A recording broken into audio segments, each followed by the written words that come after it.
तो हमने 6 चैप्टर के अंदर जैव परक्रम अपने चैप्टर का नाम है और उसके अंदर हमने पहला परक्रम जैव परक्रम, टोटल 4 परक्रम थे। पहला पोषण परक्रम, उसके बाद शोषण परक्रम, उसके बाद वहन परक्रम या परिवहन परक्रम और उसके बाद उत्सर्जन परक्रम। ये 4 परक्रम कोई भी सजीव, कोई भी जीवित प्राणी है उसको जिंदा रहने के लिए ज़रूरी है। उनमें से पहला परक्रम हमने कर लिया था, कौन सा? पोषण परक्रम। ठीक है, पोषण परक्रम के अंदर क्या हुआ था? पोषण परक्रम के अंदर सिर्फ जीव को जिंदा रहने के लिए बाहर से ऊर्जा जो चाहिए या अपने आप को काम करने के लिए जो ऊर्जा चाहिए उसके लिए उसे बाहर से कुछ चीज़ें लेनी पड़ती है और कुछ चीज़ों के अंदर मेन है खाना। मुख्य खाना है जो पोषण परक्रम के अंदर आता है। कि आपसे अगर कोई पूछ ले पोषण क्या है तो हम ये बताएंगे कि जीव जो बाहर से खाना लेता है हम उसी का दूसरा नाम बोलते हैं क्या? पोषण। क्लियर है? अब पोषण ले लिया था, उससे ऊर्जा भी, उससे जो कुछ ज़रूरी चीज़ है जिंदा रहने के लिए, सजीवों के लिए जो ज़रूरी चीज़ है वो भी उन्होंने कल ले ली थी। कौन कौन सी? वसा, कार्बोहाइड्रेट और प्रोटीन। ये सारी चीज़ें, जितनी ज़रूरी चीज़ें थी वो सारी चीज़ें पोषण के अंदर आ गई थी, उन्होंने शरीर के अंदर ले ली थी। क्लियर है? लेकिन काम करने के लिए तो ऊर्जा चाहिए ना, वो तो उन्होंने वहाँ पे नहीं ली थी। उन्होंने तो सिर्फ वसा, कार्बोहाइड्रेट इनको अवशोषित कर लिया था। ठीक है, यानी कि सिंपल सा काम क्या था? पोषण के अंदर या तो सीधे ही वो सरल तत्व जो कोशिका के लिए ज़रूरी है ले लेगा, या फिर वो जटिल तत्व बाहर से लेगा और फिर उनको सरल के अंदर तोड़ेगा। जटिल और सरल आपको पता है, सरल वो जो कोशिका सीधी ले लेती है जिनको तोड़ने की ज़रूरत नहीं है, और जटिल वो जिनको पहले बाहर तोड़ा जाएगा, कोशिका उनको सीधा नहीं लेगी। ठीक है ना? और उनको सरल बनाएगी, उसके बाद कोशिका उसको अंदर लेगी। क्लियर है इतना? अब वसा, कार्बोहाइड्रेट, इसके साथ प्रोटीन, ये सारी चीज़ें हमने खाने के अंदर ले लेते हैं। क्लियर है? चलो, वसा, कार्बोहाइड्रेट, प्रोटीन, ये सारी चीज़ें पोषण के अंदर आती है जब हम शरीर के अंदर इनको ले लेते हैं। काम कौन करता है उसके अंदर? हमारी आंत, छोटी आंत, बड़ी आंत, पेट, ये सारा काम क्या करते हैं? इनको अंदर लेने का काम करते हैं। क्लियर है? वो हमने देख लिया था कल क्या क्या, कौन कौन से कैसे काम करते हैं। अब ये वसा, कार्बोहाइड्रेट, प्रोटीन तो चले गए, हमारे खून के अंदर चले गए, सारी कोशिकाओं के अंदर खून ने इनको वहाँ से लेके और पहुँचा भी दिया। हमने कल देखा था छोटी आंत के अंदर जो खून है, छोटी आंत के साथ छोटे छोटे ऐसे प्रवर्ध जिनको हम दीर्घरोम बोलते हैं उनके साथ जुड़े होते हैं, वहाँ से खून ने उनको उठाया और सारी कोशिकाओं में पहुँचा दिया। ठीक है, लेकिन ऊर्जा अभी तक नहीं मिली है। आज जो हम करने वाले हैं दूसरा परक्रम, वो परक्रम किस काम में हेल्प करेगा? तो वो जो उन्होंने ये चीज़ें ली है ना, इन सब से ऊर्जा निकालेगा। ठीक है, अब इस ऊर्जा निकालने के लिए एक और चीज़ चाहिए और वो है ऑक्सीजन। ऑक्सीजन मेनली तो सारे सजीव इस ऑक्सीजन को अंदर लेंगे और उससे ये जो है ना, इनके अंदर जो ऊर्जा संचित है या भरी पड़ी है उनको बाहर निकालेंगे। क्लियर है? इसका अगर छोटा सा मैं एग्जांपल दूं तो गाड़ी के अंदर अगर हमने पेट्रोल डाल दिया तो उसने से गाड़ी चल पड़ेगी क्या? सिर्फ पेट्रोल डालने से अगर चल पड़ती तो पेट्रोल पंप तो पता नहीं कहाँ पहुँच जाता है ना। सिर्फ पेट्रोल से नहीं पहुँचेगी, उसके लिए एक सिस्टम भी अलग होता है जिसके अंदर हम पेट्रोल डालते हैं और पेट्रोल फिर जलता है। ठीक है ना? उस जलने के बाद ऊर्जा बनती है और उस ऊर्जा से कोई भी गाड़ी या कोई भी चीज़ चलती है। क्लियर है? बिल्कुल ऐसे ये हमारे लिए ऊर्जा के स्रोत है, ये हमने अपने अंदर भर लिए हैं। ठीक है, कोशिकाओं के अंदर भर चुके हैं। अब इनके अंदर से ऊर्जा निकालने के लिए इनको जलाना पड़ेगा, सिंपल। ठीक है, और उसके जलाने के लिए कोई भी चीज़ आप जलाओ उसके लिए ऑक्सीजन आवश्यकता होती ही होती है। ठीक है, लेकिन कुछ ऐसे जीव है जिनके अंदर ऐसा भी सिस्टम लगा होता है कि उन्हें ऑक्सीजन की भी ज़रूरत नहीं होती, यानी कि सिंपल यूँ कहें कि बिना सांस लिए भी वो जिंदा रह सकते हैं। अब एक चीज़ सबसे पहले तो जो ये परक्रम है जिसके अंदर हम ऑक्सीजन अंदर ले रहे हैं और अंदर जाके अपने शरीर के अंदर भर रहे हैं, इससे पहले वाला जो परक्रम था उसके अंदर हम क्या ले रहे थे? भोजन।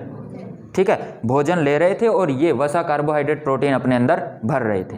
ये वाला परक्रम तो था पोषण। ठीक है, ऑक्सीजन अपने शरीर के अंदर भर रहे हैं, ये वाला परक्रम है। ठीक है, अभी तक शोषण पूरा नहीं हुआ है। इसके अंदर हमने भोजन अंदर खाया था और उससे ये चीज़ें निकाली थी। यहाँ पे ऑक्सीजन अपने शरीर के अंदर भरेंगे और उसके बाद निकालेंगे क्या? Carbon dioxide. और अभी हम देखने वाले हैं कि श्वसन में ऑक्सीजन चाहे ले या ना ले, लेकिन अगर श्वसन हुआ है ना तो कार्बन डाइऑक्साइड कन्फर्म है, निकलेगी ही निकलेगी। क्लियर है? तो अब दो तरीके का श्वसन, ठीक है। तो अगर किसी भी सजीव के अंदर श्वसन प्रक्रम हो रहा है तो हम उसको किससे पहचानेंगे कि वो कार्बन डाइऑक्साइड निकाल रहा है कि नहीं निकाल रहा है। क्लियर है ना? अब श्वसन यहाँ से दो तरीके का हो गया। एक तरीका क्या ये कि कार्बन डाइऑक्साइड ऑक्सीजन ले रहा है, और दूसरे तरीके का श्वसन प्रक्रम हो गया कि उसे ऑक्सीजन की ज़रूरत नहीं है श्वसन करने के लिए। क्लियर है ना? अब श्वसन के अंदर पहला तो जिसके अंदर ऑक्सीजन की ज़रूरत, ऑक्सीजन की ज़रूरत मतलब वायु की ज़रूरत, क्योंकि वायु के अंदर ही है ऑक्सीजन, ऑक्सीजन चाहिए, और दूसरे के अंदर ऑक्सीजन नहीं चाहिए। ठीक है? पहले वाला जिसके अंदर ऑक्सीजन चाहिए यानी कि वायु चाहिए, तो ये कौन सा श्वसन हो गया? अगर इसका हम नामकरण करें तो ये हो गया जिसके अंदर वायु चाहिए या ऑक्सीजन चाहिए, वायवीय श्वसन। कौन सा श्वसन? वायवीय श्वसन, जिसके अंदर किसी भी सजीव को अपने जो वसा, कार्बोहाइड्रेट, प्रोटीन, जो भी पोषक तत्व उसने लिए हैं उनसे ऊर्जा निकालने के लिए उसे ऑक्सीजन चाहिए ही चाहिए होगी। वो वाला श्वसन कौन सा होगा? वायवीय श्वसन। क्लियर है? अब दूसरा एक श्वसन और हो गया जिसके अंदर ऑक्सीजन उसे नहीं चाहिए, अवायवीय श्वसन। क्लियर है? अवायवीय श्वसन। इतना क्लियर है सबको? सबसे पहले हमने देखा कि हमारे शरीर से अंदर लेने के लिए हमें ऑक्सीजन चाहिए, कुछ ऐसे भी है जिनको ऑक्सीजन नहीं चाहिए। ऑक्सीजन चाहिए वायवीय श्वसन, ऑक्सीजन नहीं चाहिए अवायवीय श्वसन। ठीक है? तो अब इन श्वसन प्रक्रम के अंदर दोनों के अंदर निकलेगा क्या? कार्बन डाइऑक्साइड, पक्का वो निकालेंगे। लेकिन फिर ये भी कार्बन डाइऑक्साइड निकाल रहा है, ये भी कार्बन डाइऑक्साइड निकाल रहा है, तो हमारे अंदर ऐसा क्या है, मतलब कुछ सजीव है उनके अंदर ऐसी क्या ज़रूरत पड़ेगी कि ऑक्सीजन की ज़्यादा ज़रूरत पड़ेगी? मतलब वो भी तो ये वाला बिना ऑक्सीजन वाला काम कर सकते थे। अगर सोचो हमें ऑक्सीजन की ज़रूरत नहीं होती तो हमारे अंदर फेफड़े लगाने की या ये नाक लगाने की ज़रूरत पड़ती क्या? नहीं ना, बिना नाक के काम चल जाता, हमारा बिना ऑक्सीजन के भी काम चल जाता। लेकिन इसके अंदर जो अवायवीय श्वसन है उसके अंदर क्या बनता है? साथ में एथेनॉल बनता है। ठीक है? अवायवीय श्वसन के अंदर एथेनॉल साथ में बनेगा और साथ में बनेगी कार्बन डाइऑक्साइड गैस। ठीक है? अगर हमारे अंदर हम ऑक्सीजन ना ले रहे होते तो हमारे शरीर के अंदर एथेनॉल बनता और साथ में कार्बन डाइऑक्साइड गैस भी बनती। ठीक है ना? कार्बन डाइऑक्साइड गैस तो हम निकाल देते बाहर, इस एथेनॉल को कहाँ रखते? एथेनॉल पता है क्या होता है? शराब। ठीक है ना?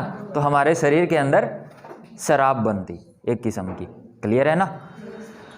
ये हमारे लिए हैंडल करना मुश्किल हो जाता, तो इसलिए अब दूसरी चीज़ इसके अंदर क्या बनता है? वायवीय श्वसन के अंदर, वायवीय श्वसन के अंदर जब ऑक्सीजन लेता है तो सिर्फ दो चीज़ें बनती है, पानी और CO2। ठीक है? हम पानी भी बाहर निकालते हैं अपने शरीर से, कार्बन डाइऑक्साइड गैस भी बाहर निकालते हैं कि नहीं? है ना? ये वाली चीज़ हैंडल करनी आसान है कि ये वाली ऊपर वाली? तो हमने यहाँ पे श्वसन दो तरीके के पढ़े, वायवीय श्वसन, अवायवीय श्वसन। ठीक है? अब आपको भी दिख रहा है कि इन दोनों में से कौन सा ज़्यादा अच्छा है। एक तो इसके अंदर पानी और कार्बन डाइऑक्साइड गैस बनते हैं जो निकालने आसान होते हैं। CO2 तो हम जो सांस छोड़ते हैं वहीं पे निकाल देते हैं।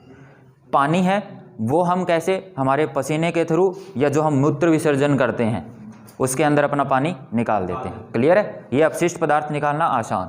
लेकिन यहाँ पे जो एथेनॉल बनता है, कार्बन डाइऑक्साइड तो हम निकाल सकते हैं लेकिन एथेनॉल को निकालना मुश्किल हो जाता, तो शायद इसलिए हमारे को ऑक्सीजन की ज़रूरत पड़ी। क्लियर है? चलो इसके बाद ये भी कोई बात नहीं, कोई सिस्टम ऐसा लग जाता कि हम एथेनॉल भी बाहर निकाल देते, कोई सिस्टम ऐसा लग जाता। लेकिन एक दूसरी चीज़ और, ऑक्सीजन के साथ जब ये वायवीय श्वसन होकर ये बनती है, इसके साथ जो हम ये पूरा श्वसन प्रक्रम कर क्यों रहे हैं ये तो पता है ना? क्यों? क्योंकि हमारी कोशिका को क्या चाहिए? ऊर्जा चाहिए। इसके अंदर भी ऊर्जा निकलेगी, इसके अंदर भी ऊर्जा निकलेगी, लेकिन इसके अंदर जो ऊर्जा निकलती है ना वो इसके मुकाबले बहुत ज़्यादा होती है। ठीक है, किसके अंदर? वायवीय श्वसन के अंदर, जिसमें ऑक्सीजन से श्वसन होता है, उसके अंदर ऊर्जा निकलने वाली ऊर्जा वो बहुत ज़्यादा, इसके अंदर निकलने वाली ऊर्जा बहुत कम। ठीक है, इसलिए ये वाला, और हमें बहुत सारी ज़्यादा ऊर्जा की चाहिए। जैसे कि हमने सुबह खाना खा लिया तो शाम तक हमें काम करते रहना चाहिए। ऐसा तो नहीं है कि हमने सुबह खाना खाया, 9 बजे खाया, 10 बजे फिर भूखे हो गए, यानी कि हमारे शरीर ने काम करना छोड़ दिया, तो फिर खाना खाना पड़ेगा, है ना। और इस अवायवीय श्वसन के अंदर यही होता है कि ऊर्जा, जो निकलने वाली ऊर्जा है, जो कोशिकाओं को काम करने के लिए चाहिए, वो बहुत कम होती है और इसके अंदर बहुत ज़्यादा। इसीलिए भी वायवीय श्वसन अवायवीय श्वसन के मुकाबले ज़्यादा अच्छा है। क्लियर है ना। अब यहाँ से क्वेश्चन कैसे पूछे जाएंगे? एक तो सिंपल ही क्वेश्चन, श्वसन कितने प्रकार का होता है? 2 प्रकार का, वायवीय श्वसन, अवायवीय श्वसन। दूसरा जो थोड़ा सा टिपिकल क्वेश्चन हो सकता है कि वायवीय श्वसन और अवायवीय श्वसन में अंतर बताइए, या इन दोनों में से आप किसको ज़्यादा प्रेफर करेंगे? वायवीय श्वसन को। क्यों वायवीय श्वसन को करेंगे? क्यों? क्योंकि एक तो इसके अंदर H2O यानी पानी और कार्बन डाइऑक्साइड गैस निकलती है, जिनको निकालना आसान है। दूसरा सबसे इंपॉर्टेंट, ऊर्जा भी इनके अंदर ज़्यादा बनती है। क्लियर है। इसके अंदर एथेनॉल और CO2, इसके अंदर ऊर्जा जो बनती है कम। क्लियर है, ये 2 पॉइंट क्लियर हुए क्या? अब इसके बाद जो वायवीय श्वसन है वो किन के अंदर होता है, अवायवीय श्वसन कहाँ कहाँ और किन के अंदर होता है? वायवीय श्वसन है हमारे अंदर होता है, हम सब अभी जो कर रहे हैं वायवीय श्वसन ही कर रहे हैं। क्यों? क्योंकि हम वायु अंदर लेके जा रहे हैं। और ऑलमोस्ट बहुत सारे जीव जो बहुकोशिकीय जीव हैं, एक कोशिकीय जीव, बहुकोशिकीय जीव के बारे में पता है? एक कोशिकीय जीव जिसके लिए चारों प्रक्रम, जो जैव प्रक्रम है यानी जिंदा रहने के लिए जो प्रक्रम है, चारों प्रक्रम एक ही कोशिका के द्वारा होते हैं। ठीक है। और बहुकोशिकीय जीव, उसके अंदर जो ये प्रक्रम है, ये अलग अलग कोशिकाएं अपना काम बांट लेती है कि मैं ये काम करूंगी, तू ये काम करना। ठीक है। तो ये बहुकोशिकीय जीव होते हैं जिनके अंदर बहुत सारी कोशिकाएं होती है और उनके काम भी अपने अपने स्पेसिफिक बंटे होते हैं। जैसे कि फेफड़ों का काम क्या है? सिर्फ ऑक्सीजन को अंदर लेना, और उनका कोई काम नहीं है। अपने दिल का क्या काम है? कि खून को पूरे शरीर में दौड़ाना, सिर्फ इतना ही काम है। पेट का क्या काम है? खाने को अंदर लेना। सभी कोशिकाओं का अपना अलग अलग काम है। रक्त का क्या काम है? खून का क्या काम है? खून का काम है भोजन और ऑक्सीजन को सभी कोशिकाओं तक पहुंचाना। ये अलग अलग काम सबके बंटे हुए। लेकिन एक कोशिकीय के अंदर, जैसे कि अमीबा या पैरामीशियम, इनके अंदर क्या होता है? इनके अंदर एक ही कोशिका सारा काम करती है। उसको खाना भी लेना होता है, अपशिष्ट पदार्थ उसको बाहर भी निकालना होता है, खाने को पूरे कोशिका के अंदर भेजना भी होता है, वगैरह वगैरह। क्लियर है। तो वायवीय श्वसन है ना, वो मुख्य रूप से बहुकोशिकीय जितने भी जीव है सबके अंदर वायवीय श्वसन होता है। क्यों? क्योंकि बहुकोशिकीय जीव को बहुत सारी ऊर्जा की आवश्यकता होती है और वो इस वायवीय श्वसन से ही पूरी हो सकती है, अवायवीय से नहीं। क्लियर है। अब दूसरा, अवायवीय श्वसन कहाँ होता है? तो अवायवीय श्वसन मुख्य रूप से एक जीव होता है यीस्ट। क्या नाम है? यीस्ट। नाम सुना? यीस्ट पाउडर आता है ब्रेड को फुलाने के लिए। उसके अंदर जो जीव होते हैं वो यीस्ट होते हैं, सजीव होते हैं उसके अंदर। ठीक है। जैसे ही हमने ब्रेड के अंदर डाला, वो उसको फुला देते हैं। अब कैसे फुलाएंगे वो? तो वो एथेनॉल अपना श्वसन कर, उनको कोई काम नहीं करना, वो अपना श्वसन करते हैं। कार्बन डाइऑक्साइड गैस निकालते हैं उससे, तो वो ब्रेड फूल जाती है। ठीक है। और एथेनॉल थोड़ा सा साथ में और बनाते हैं। क्लियर है। ऐसे ही उस यीस्ट का ही प्रयोग हम एक और जगह भी करते हैं, जब शराब बनाई जाती है। क्लियर है ना। उसके अंदर भी यीस्ट पाउडर डाला जाता है। नींद आ रही है? नींद आ रही है तो आप घर जा सकते हो। चलो, इसके बाद वायवीय श्वसन और अवायवीय श्वसन ये हमने पढ़ लिया है। इसके अंदर वायवीय श्वसन जिसके अंदर ऑक्सीजन की ज़रूरत होती है, और अवायवीय श्वसन जिनके अंदर ऑक्सीजन की ज़रूरत नहीं होती है। अब थोड़ा सा इसके ये भी देखते हैं कि कैसे वो कार्बन डाइऑक्साइड और पानी है वो निकालते हैं, या कैसे वो एथेनॉल और पानी है वो निकालते हैं। क्लियर है। तो सबसे पहले आपको पता है और कहाँ से वो कार्बन डाइऑक्साइड और पानी को निकालेंगे। ठीक है। तो आपको पता है कि हम हमारे शरीर में या किसी भी कोशिका के लिए जो डायरेक्ट वो ऊर्जा प्राप्त करने के लिए जो पदार्थ लेते हैं, सरल पदार्थ जिसको हम बोलते हैं, वो है ग्लूकोज।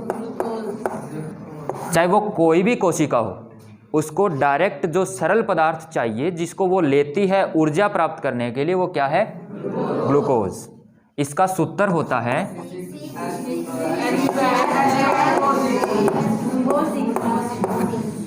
ठीक है, इससे वो ऊर्जा लेगी।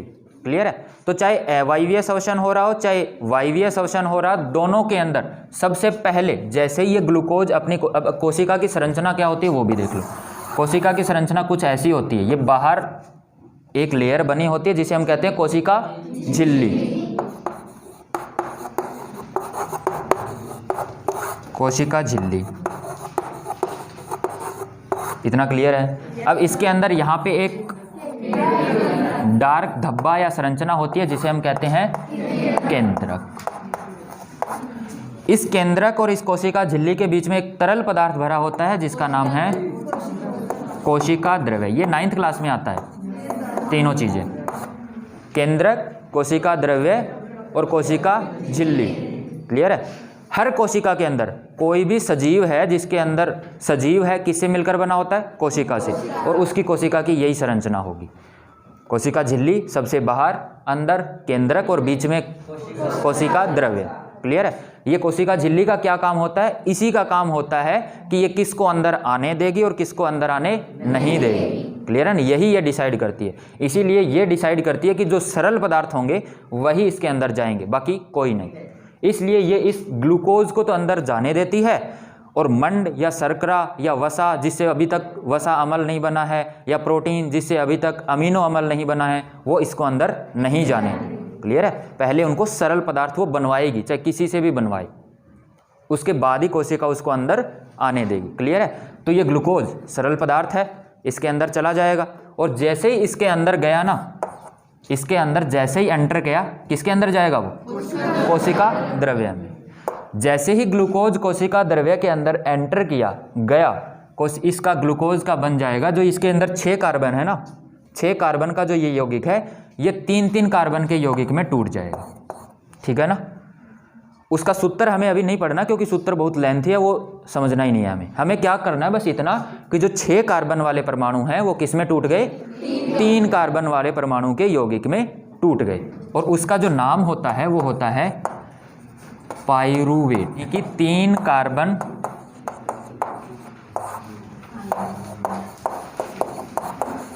कार्बन अणु का यौगिक। ये पाइरूवेट बनाता कौन है? ये कोशिका द्रव्य। तो यहाँ पे हम लिख सकते हैं कि जैसे ही ग्लूकोज कोशिका द्रव्य के अंदर एंटर किया, उसका क्या बन गया? पाइरूवेट। ठीक है? ये चाहे अवायवीय श्वसन हो रहा हो चाहे वायवीय श्वसन हो रहा, क्योंकि दोनों के अंदर कोशिका द्रव्य तो होगा ना, और उस कोशिका के द्रव्य के अंदर इसको जाना ही पड़ेगा। तो जैसे ही कोशिका द्रव्य के अंदर गया, ये पाइरूवेट बन गया। क्लियर है? इसके बाद इससे नेक्स्ट स्टेप पे स्टार्ट होता है, जब इस कोशिका द्रव्य के अंदर ये बन चुका है, अब इस पाइरूवेट से 3 तरीके से चीज़ें बनेंगी। एक तो ये कि इसी कोशिका के अंदर इसके पास पहले से ऑक्सीजन है, तो इस पाइरूवेट से क्या बनेगा? पानी और कार्बन डाइऑक्साइड। अगर इस कोशिका के द्रव्य के पास ऑक्सीजन नहीं है तो 2 चीज़ें ये बना सकता है, एक तो एथेनॉल और कार्बन डाइऑक्साइड बना सकता है, और एक लैक्टिक अम्ल और क्या बना सकता है? Carbon dioxide. पाइरूवेट से जैसे ही कोशिका द्रव्य के अंदर गया, अगर इसके पास क्या है? ऑक्सीजन है, तो क्या बनेगा?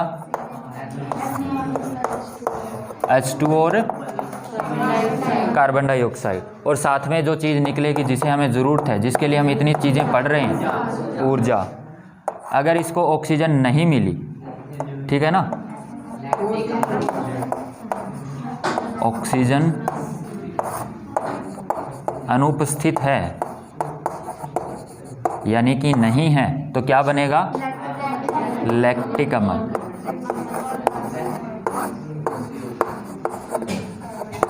और साथ में ऊर्जा। कार्बन डाइऑक्साइड बाद में बनेगी, जब ये लैक्टिक अम्ल पिघल रहा होता है ना, तब जाके बनती है। जब लैक्टिक अम्ल पिघलेगा, जो हमारे शरीर के अंदर, मैंने अभी बताया, जो दर्द होता है वो जो 4-5 दिन के अंदर अपने आप खत्म होता है, तब इस लैक्टिक अम्ल से ये बन जाता है H2 और कार्बन डाइऑक्साइड, और साथ में ऊर्जा। ये तो पहले निकल ही चुकी है। तो ये अम्ल जो लैक्टिक अम्ल है, जितने हमारे शरीर के अंदर कोशिकाओं के अंदर जमा रहेगा, तब तक तो हमारे शरीर में होगा दर्द। क्लियर? और जैसे ही इस लैक्टिक अम्ल से ये और ये बन जाते हैं, फिर हमारा वो दर्द है वो खत्म हो जाता है। क्लियर है ना ये चीज़? तो लैक्टिक अम्ल और ऊर्जा ही बनेगी फिलहाल, तो कार्बन डाइऑक्साइड कब बनेगी? थोड़ा सा बाद में। समझ रहे हो ये चीज़? इसके बाद नेक्स्ट है, और ये ऑक्सीजन अनुपस्थित है, लेकिन ये बना किसके अंदर है?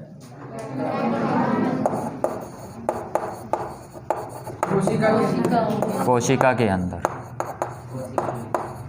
ठीक है। लेकिन और ये कौन सा श्वसन हुआ? अवायवीय। ये कौन सा श्वसन था?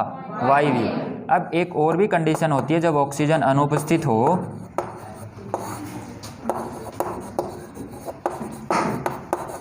तो क्या बनता है? एथेनॉल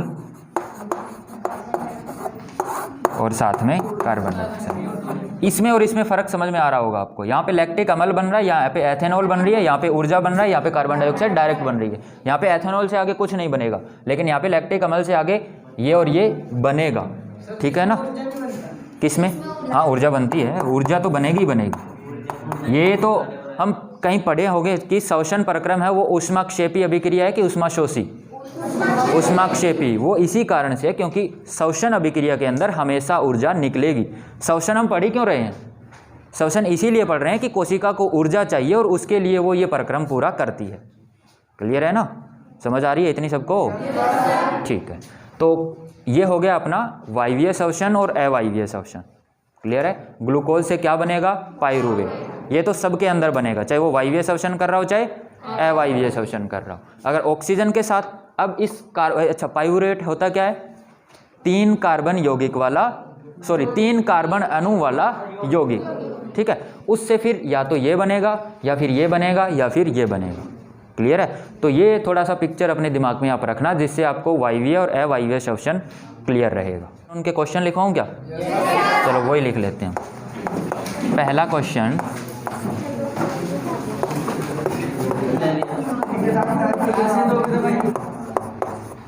सजीवों में श्वसन प्रक्रम कितने प्रकार का होता है? ये तो आंसर तो लिखने ही पड़ेंगे। सजीवों में श्वसन प्रक्रम कितने प्रकार का होता है?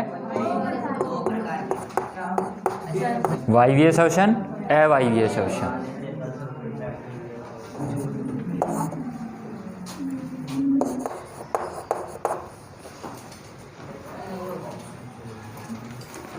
नेक्स्ट क्वेश्चन, वायवीय श्वसन और अवायवीय श्वसन अलग अलग लिखवा रहा हूँ। अगर आपसे पूछ लिया जाए वायवीय श्वसन और अवायवीय श्वसन में अंतर स्पष्ट कीजिए, तो आपको एक तरफ कॉलम बनाना वायवीय श्वसन का और इसके नीचे जो लिखेंगे वो लिख देना है, और एक तरफ अवायवीय लिखना और उसके अंदर वो लिखेंगे वो लिख देना है।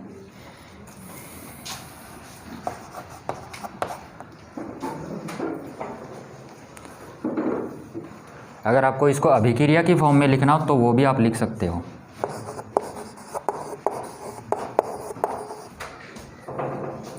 अगर आपने इतना लिख के और ये वाली अभिक्रिया भी लिख दी तो जितने नंबर का क्वेश्चन है एग्जामिनर चाहेगा उससे ज़्यादा नंबर देने का।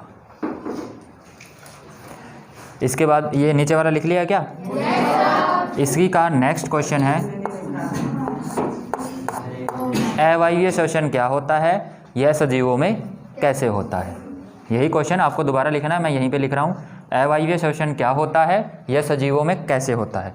जब सजीवों की कोशिकाओं को ऊर्जा प्राप्त करने के लिए ऑक्सीजन की ज़रूरत नहीं होती है तो वे अवायवीय श्वसन करते हैं। इसके लिए पहले 6 कार्बन वाले ग्लूकोज से 3 कार्बन वाला यौगिक पाइरूवेट बनता है, जो कोशिका द्रव्य में बनता है। यह पाइरूवेट ऑक्सीजन की अनुपस्थिति में टूटकर CO2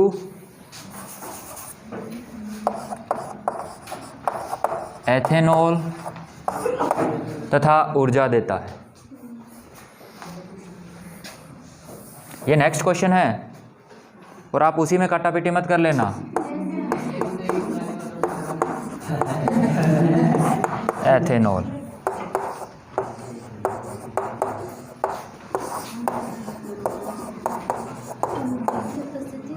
अनुपस्थिति।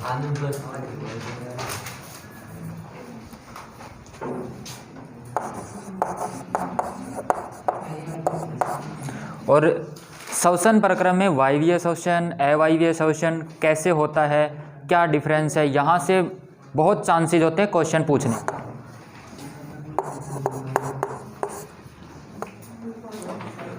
क्या मानवीय कोशिका भी अवायवीय श्वसन कर सकती है? तो आंसर है हाँ। जब एकदम से कोशिका को ऊर्जा चाहिए और ऑक्सीजन की कमी पड़ जाए तो कोशिका अवायवीय श्वसन करके लैक्टिक अम्ल और ऊर्जा बनाती। क्लियर है? और इस लैक्टिक अम्ल का बाद में क्या होता है? उसका पानी और कार्बन डाइऑक्साइड बाद में बनता है, जब उसके पास ऑक्सीजन पूरी आ जाती है। ठीक है ना? जब तक ऑक्सीजन पूरी नहीं आती है, लैक्टिक अम्ल हमारे कोशिकाओं में जमा रहता है और दर्द करता है। इसीलिए तो कहते हैं कि आते ही अगर आपके हाथ पैर जहाँ पे भी स्क्रैम्प आए हो, इसको स्क्रैम्प बोलते हैं, जो दर्द आता है ना, खिलाड़ियों के आपने देखा होगा, ज़्यादा खेल लेते हैं तो उनके पैरों में टांगों में स्क्रैम्प आ जाते हैं, वो स्क्रैम्प यही हो। और इसके लिए क्या सबसे अच्छा तरीका क्या है कि आपको बोला जाता है कि जहाँ पे आपके स्क्रैम्प है वहाँ पे मालिश कीजिए। उस मालिश से क्या होता है, ये लैक्टिक अम्ल पिघलना शुरू होता है और इससे कार्बन डाइऑक्साइड और पानी बनना शुरू होता है।